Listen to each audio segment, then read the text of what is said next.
Orlando Manes, who is at Notre Dame and a wonderful, wonderful poet. I was fortunate to run several of his newer poems from his most recent book, and some newer things in Literary Matters. And the poem I'll read here is a prose poem, which is in some ways a sort of paradox or a kind of nonsense. It's a thing that can't be, and yet can be if it's done with a very particular angle, where the form is a form and it's not just, some stuff in a paragraph. But the choice of the prose poem, I think, is very important for this. It would not be as good if it were in lines. So Orlando Manes was born in Peru to parents who were Cuban, and many of his poems have to deal with Cuba. As a teenager, he also lived in Franco's Spain, so he sort of experienced the worst of both sides. But here we have a speaker that I think listeners will probably be able to tell who this is. The title of the poem is "The Maximum Leader Addresses His Island Nation."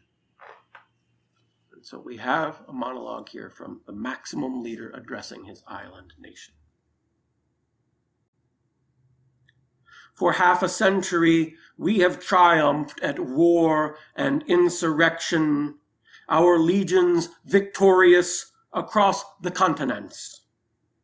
The capitalist hordes succumb like ants to our Katyushas and Kalashnikovs. Our breath is napalm, our sweat nitroglycerin, our children's lullaby, fatherland or death.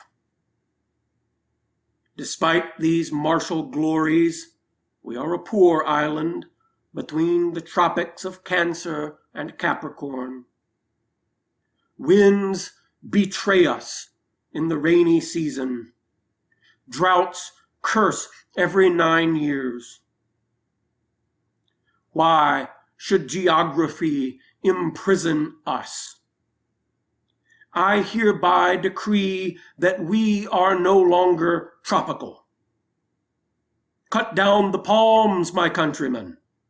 Raise the mangroves. Uproot the papaya trees. Let barbed wire brambles cover our valleys. Steel conifers with grenades line our boulevards. After burning down the cornfields, dredging the rice sloughs, trampling every manioc hollow, you will sow rye with gunpowder, seed barley in bombshells. Because life is not a carnival, but a wake of reason, you will not tell spicy jokes, play dominoes, or gyrate to drums.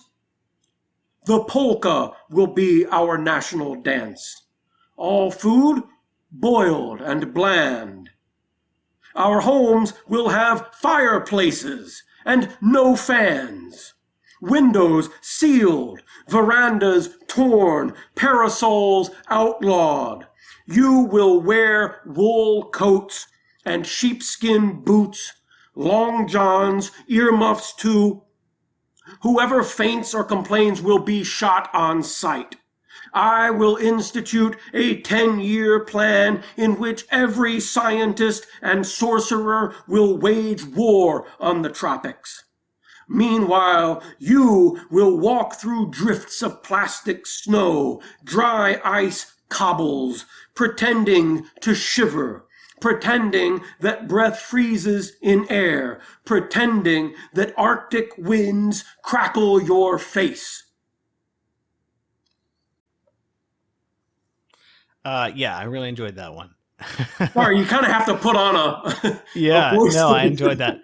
That it's a great satire of you could say communist, but just or totalitarian or ideological approach to reality, which is to remake reality, and Yes. it's as useless to try to remake human nature or even society at a basic level as it is to try to completely change the climate, the geography of a place or something like that, or you could also look at it like trying to from the flip side of like trying to uh turn some totally foreign country into a democracy, or something like that, and people are trying to do this kind of stuff all the time, right? It's like we can just impose a whole new set of conditions on Right. this people who have been living a certain way for centuries. Yeah, I mean it's about playing God, right? Right. It's the story of the Tower of Babel, right? In the beginning of Genesis, God creates the world. At the end of Genesis, man tries to build something to make himself a god, to Right. ascend up to the heavens, and it's a version of that, trying to play God. Right. So yeah, just a terrific poem, and I'm a little unnerved by how easily I got into that ranting voice. No, That's maybe that was not a good great. thing. Can you say anything more about the prose poem Well, idea? Because I'm still not quite understanding how that yeah. works. So the prose poem is really invented by Monsieur Baudelaire, whom we've been discussing Right. in Spleen de Paris, the Paris Spleen or Paris Blues. Um, So what and makes it different from just beautifully written prose? right. So in Baudelaire, the idea is that the infinite is sort of trapped in the finite. The lyrical poetry is trapped in prose. It's a comment on people, especially the poor, being trapped in 1850s Paris. Okay. Right. So Rimbaud will extend this notion in his masterpiece, On Saison en Enfer, A Season in Hell, where the idea is something like the lyric poet is trapped in time, and time itself is a kind of hell. And Rimbaud, well, he tried to become an angel. He literally tried to make himself an angel and transcend the human position. And as a result, he of course ended up in hell. And so it's a fascinating study, but it's this notion of the spirit being trapped in time, being trapped in a body, and yearning to transcend. Okay. So the great prose poems do something like that, right? They're playing on the possibility of poetry. So very famously, one of my former teachers, Claudia Rankin, had a book called Citizen that made a big splash about 10 years ago, and mostly in prose poems. And the idea was that it's impossible to write lyric poems. Well, I think what Orlando is doing in this poem is something a little bit similar, but with a satirical edge on it.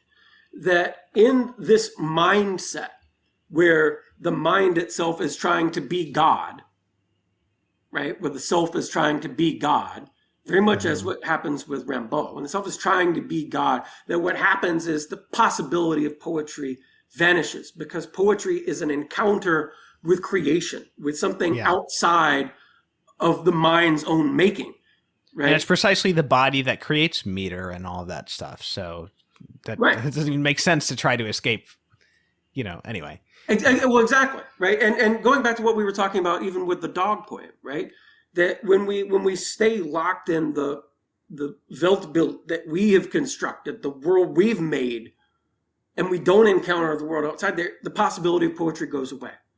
Poetry is always an encounter with the reality beyond us, which Catholic poets, people in this anthology, would say is a sacramental reality that is signing toward the divine. So I think Orlando's poem is not just a political satire, it's also, in a sense, satirizing the mind that wants to replace God with itself. So is this a form that really can only exist as a comment? It's not like it can't be like a neutral poetic form, do you think? Well, I don't know. One doesn't want to say what poetic forms can and can't do, because a poet will come along and do the thing that you say Okay. that can't be done. Well, does this poet normally write prose poems, or is No. this something he selected particularly for this occasion? Yes. Yeah. Okay, Orlando I is see. such a versatile poet. He really is capable of doing so many things. He's capable of writing in traditional verse forms very adroitly. He's capable of writing in so-called free verse very adroitly. He can write the prose poem, obviously. He's just incredibly versatile. I would say usually the prose poem will be a comment, right? It needs verse to prop it up. In a sense, it's a kind of Right. response to verse or an anti. Unless it's just by someone who's doesn't really know what poetry is and has never learned and thinks poetry is just words arranged beautifully and has never learned form. I guess there's probably a lot of things that amount to a little more than prose, That's right? just prose, yeah. But that's not the same as right. a prose poem by somebody who really knows what they're doing, right? Right. Yeah, I mean, the prose poem, one way you might think about it, the prose poem offers itself to liminality in the way of the verset claudelian, but there's less of the lyrical uplift, right? With the verset claudelian, with the will sonnets, we're keeping a rhyme scheme, so there's a sense of a verse form even as the lines may move toward prose. With the prose poem, you lose some of that tension, but the very concept of a prose poem means that the form wants to be in some way liminal. Yeah, anyway, there's lots to learn about that, but I don't want to give it away because I'm teaching a class right now on poetic meter for Catholic literary arts. And in the spring, I hope to do a sequel addressing the invention of free verse and the prose poem and all these things.